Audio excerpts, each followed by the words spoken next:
sa ABS-CBN News and Current Affairs. Sa unang nagpapagang balita,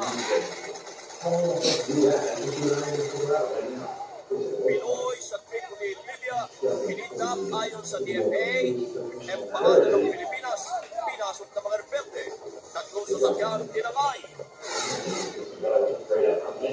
Iwan ang Pinoy medical workers sa Tripoli, ayaw umuwi. Dating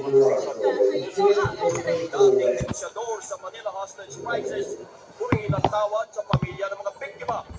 Pero Pangulong Aquino hindi pa rin magsosorry. Konsulado ng Pilipinas sa Hong Kong, sinubok na radista. Mas mabangis na uri ng dengue, posibleng lumali na sa mga pasyente. LTFRB Chair Nelson Dalusis nag-resign. Aksyon sa palasyo, posible nga bang naka-apekto? Korte Suprema, pinigilan ang watchlist order kay dating First Gentleman Mike Arroyo. Tatlong nilalang carnappers na dumali sa sasakyan ng SSS nasa kote. Philippine Volcanoes panlaban ang diksi at bilis sa rugby tournament sa Shanghai.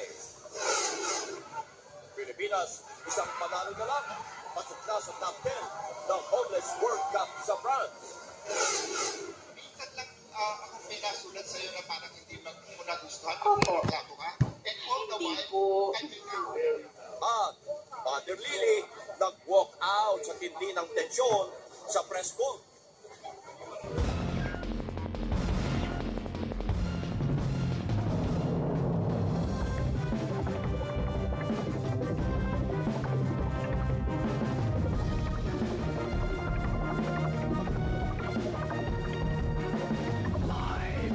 Sa ABS-CBN News Center, Manila. Ito ang TV Patrol!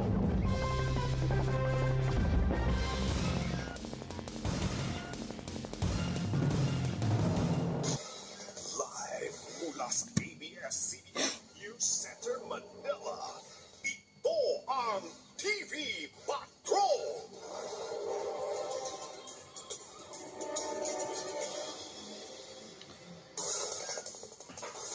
Magandang gabi bayan. Hindi pa tapos ang kaguluhan sa Tripoli, Libya.